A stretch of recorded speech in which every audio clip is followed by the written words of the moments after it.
Welcome. In this quick tutorial we are going to show you that how to manage comments on TikTok. It's super easy and we will make sure you get it right. Just make sure you are logged in and using the latest version. Make sure to watch the complete video and follow each step carefully to avoid forgetting anything and making mistakes. Firstly, open the TikTok app, move to the profile, click on the three lines which appear at right top corner. Click on settings and privacy here. Now click on notifications here. You can see comments and interactions at the second option. In this way you can turn it on and turn it off.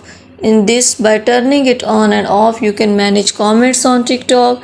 You can allow comments on people's videos and you can allow comments on your TikTok videos. Thank you so much. That was all. Please consider showing your support by commenting, liking, sharing and subscribing to our channel for more valuable content in the future. Your engagement is highly appreciated. I wish you very good luck. Thanks.